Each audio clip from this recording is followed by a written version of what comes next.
നമസ്കാരം. നിങ്ങൾ കുറേ കാലങ്ങളായിട്ട് ഒരു പേര്, ഒരു ബ്രാൻഡ് നെയിം ഉപയോഗിക്കുന്നുണ്ട്. പക്ഷേ ഇതുവരെയായിട്ട് നിങ്ങളതിന് ട്രേഡ് മാർക്ക് എടുത്തിട്ടില്ല. ഒരുപക്ഷേ നിങ്ങളത് മറന്നുകൊണ്ടായിരിക്കാം, അല്ലെങ്കിൽ എടുക്കണം എന്നുള്ള കാര്യം നിങ്ങൾക്ക് അറിയാത്തതുകൊണ്ടായിരിക്കാം. എന്തുകൊണ്ടോ നിങ്ങളതിന് ട്രേഡ് മാർക്കിന് അപേക്ഷിച്ചിട്ടില്ല. അപ്പോൾ നിങ്ങൾക്ക് ഇപ്പോൾ അത് അപേക്ഷിക്കണമെന്ന് തോന്നുകയാണ്. എന്ത് ചെയ്യാനായിട്ട് കഴിയും? ആസ് യൂഷ്വൽ നമുക്ക് ട്രേഡ് മാർക്കിന് അപ്ലൈ ചെയ്യാം. ട്രേഡ് മാർക്കിന് അപ്ലൈ ചെയ്ത് കഴിഞ്ഞാൽ വേറെ ആരും ആ പേര് ഉപയോഗിക്കുന്നില്ല എന്നുണ്ടെങ്കിൽ നിങ്ങൾക്ക് ട്രേഡ് മാർക്ക് രജിസ്ട്രേഷൻ കിട്ടുക തന്നെ ചെയ്യും.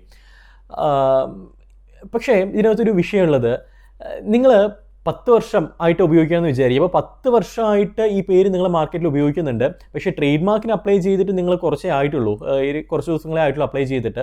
അപ്പം എപ്പോഴാണോ അപ്ലൈ ചെയ്തത് അന്ന് മുതലായിരിക്കും ഈ ട്രേഡ് മാർക്കിൻ്റെ വാലിഡിറ്റി വരുന്നത്, അല്ലേ? അതായത് രജിസ്റ്റേർഡ് ഡേറ്റ് എന്ന് പറഞ്ഞിട്ട് അന്നത്തെ ഡേറ്റ് ആയിരിക്കും, നിങ്ങൾ അപ്ലൈ ചെയ്തിട്ടുള്ള ഡേറ്റ് ആയിരിക്കും കാണുന്നത്. പക്ഷേ നിങ്ങൾ 10 വർഷം മുമ്പ് വരെ നിങ്ങൾ ഉപയോഗിക്കുന്നുണ്ട്. ഈ സാഹചര്യത്തിൽ എന്താണ് നിങ്ങൾക്ക് ചെയ്യാനായിട്ട് കഴിയുന്നത്? ഇവിടെ നമുക്ക് ട്രേഡ് മാർക്കിന് അപ്ലൈ ചെയ്യുന്ന സമയത്ത് 2 ഓപ്ഷൻസ് ഉണ്ട്. ഒന്ന്, പ്രപ്പോസൽ ടു ബി യൂസ്ഡ്. അതായത് നിങ്ങൾ ഈ പേര് ഇതുവരെ ഉപയോഗിച്ചിട്ടില്ല, നിങ്ങൾ ഉപയോഗിക്കാനായിട്ട് പ്ലാൻ ചെയ്യുന്നുണ്ട്. ട്രേഡ് മാർക്ക് കിട്ടിയതിന് ശേഷമേ, രജിസ്ട്രേഷൻ കിട്ടിയതിന് ശേഷമേ നിങ്ങൾ ഉപയോഗിക്കത്തുള്ളൂ. അങ്ങനെ ഒരു ഓപ്ഷൻ നമുക്ക് കൊടുക്കാം. അല്ലാന്നുണ്ടെങ്കിൽ യൂസ്ഡ് സിൻസ് എന്ന് പറഞ്ഞിട്ട് എപ്പോൾ മുതലാണോ നിങ്ങൾ ഈ ട്രേഡ് മാർക്ക് ഉപയോഗിക്കുന്നത് അന്ന് മുതലുള്ള, ഈ പേര് ഉപയോഗിക്കുന്നത് അന്ന് മുതലുള്ള ഡേറ്റ് നിങ്ങൾക്ക് കൊടുക്കാം. ഫോർ എക്സാമ്പിൾ, ഇപ്പോൾ 5/5/2010 മുതലാണ് നിങ്ങൾ ഈ പേര് ഉപയോഗിക്കുന്നത്. ഈ സ്ഥാപനം നിങ്ങൾ ആരംഭിച്ചത് അന്നായിരുന്നു. സോ എന്ത് ചെയ്യാം, നിങ്ങൾക്ക് യൂസ്ഡ് സിൻസ് എന്ന് പറഞ്ഞിട്ട് 5/5/2010 എന്ന് നിങ്ങൾക്ക് കൊടുക്കാം. അപ്പോൾ നിങ്ങൾക്ക് ഒരു പ്രയോറിറ്റി കിട്ടും. ഈവൻ ഒബ്ജക്ഷൻ്റെ കാര്യത്തിലാണെന്നുണ്ടെങ്കിലും ഹിയറിങ്ങിലൊക്കെ വരുന്ന സമയത്ത് നിങ്ങൾ അന്ന് മുതൽ ഈ പേര് യൂസ് ചെയ്യാമെന്നുള്ളതിൻ്റെ പ്രയോറിറ്റി നിങ്ങൾക്ക് കിട്ടും. ഈവൻ അതിന് ശേഷം വേറെ ആരെങ്കിലും അപ്ലൈ ചെയ്തിട്ടുണ്ടെങ്കിൽ പോലും നിങ്ങൾക്കായിരിക്കും അതിന് പ്രയോറിറ്റി കിട്ടുന്നത്. ഓക്കെ, എന്ന് വെച്ച് 100% നിങ്ങൾക്ക് ട്രേഡ് മാർക്ക് കിട്ടുമെന്നുള്ളൊരു അർത്ഥമല്ല ഇതിനകത്ത് വരുന്നത്. നിങ്ങൾക്ക് പ്രയോറിറ്റി കിട്ടും, ഒരു പടി മുന്നിൽ നിങ്ങൾക്ക് നിൽക്കാനായിട്ട് കഴിയും.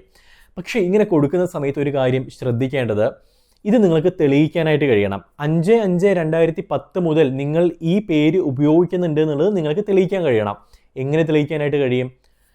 കൃത്യമായിട്ടുള്ള പ്രൂഫുകൾ എന്ന് ഉദ്ദേശിക്കുന്നത് പർച്ചേസ് ബില്ല്, സെയിൽസ് ബില്ല്, അന്ന് നിങ്ങൾ പത്രത്തിലോ മറ്റോ പരസ്യം കൊടുത്തിട്ടുണ്ടെന്നുണ്ടെങ്കിൽ അതിൻ്റെ കോപ്പി, ഈ കാര്യങ്ങളെല്ലാം നിങ്ങൾ അറ്റാച്ച് ചെയ്യേണ്ടതായിട്ട് വരും.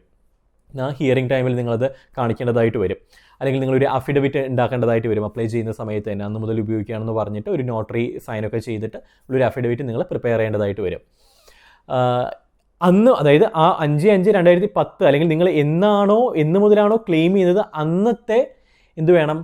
പ്രൂഫ് വേണം. അന്നത്തെ ആ ഡേറ്റുള്ള പർച്ചേസ് ബില്ലോ സെയിൽസ് ബില്ലോ നിങ്ങൾക്ക് ആവശ്യമാണ്. അപ്പോൾ നിങ്ങൾ ആദ്യത്തെ നിങ്ങളുടെ പർച്ചേസ് ബില്ലോ സെയിൽസ് ബില്ലോ ഏതാണെന്ന് നോക്കിയിട്ട് ആ ഡേറ്റ് നിങ്ങൾ യൂസ്ഡ് സിൻസ് എന്ന് പറഞ്ഞ് കൊടുക്കുക.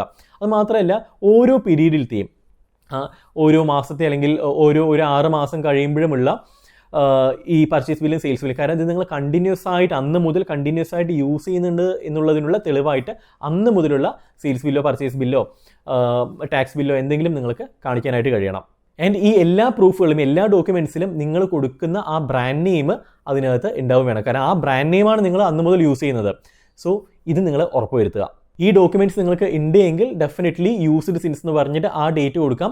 നിങ്ങൾക്ക് ഒരു പ്രയോറിറ്റി ലഭിക്കുന്നുണ്ടാവും. പണ്ട് മുതലേ യൂസ് ചെയ്യാണെന്നുള്ളത് മെൻഷൻ ചെയ്യുകയാണെന്നുണ്ടെങ്കിൽ കിട്ടുന്ന ബെനിഫിറ്റ് എന്താണെന്നുള്ളത് മനസ്സിലായാലോ. അതായത് നിങ്ങൾക്ക് പ്രയോറിറ്റി ക്ലെയിം ചെയ്യാനായിട്ട് കഴിയും. അതായത് എന്തെങ്കിലും ഒബ്ജക്ഷൻ പ്രൊസീഡിങ്സ് വരികയാണെന്നുണ്ടെങ്കിൽ അന്ന് മുതലേ ഈ പേര് ഞങ്ങൾ ഉപയോഗിക്കുന്നുണ്ട്, മറ്റ് സ്ഥാപനത്തെക്കാളും അവരുപയോഗിക്കുന്നതിനേക്കാളും മുമ്പ് തന്നെ ഈ പേര് ഞങ്ങൾ ഉപയോഗിക്കുന്നുണ്ട് എന്ന് പറഞ്ഞിട്ട് നിങ്ങൾക്ക് ആ ഒബ്ജക്ഷനിൽ നിന്നും മാറാനായിട്ട് കഴിയും, അത് റിലീവ് ചെയ്യാനായിട്ട് നിങ്ങൾക്ക് കഴിയും. സോ ഇത്തരം കാര്യങ്ങൾ മനസ്സിലാക്കിയതിന് ശേഷം മാത്രം നിങ്ങൾ ട്രേഡ് മാർക്കിന് അപ്ലൈ ചെയ്യുക.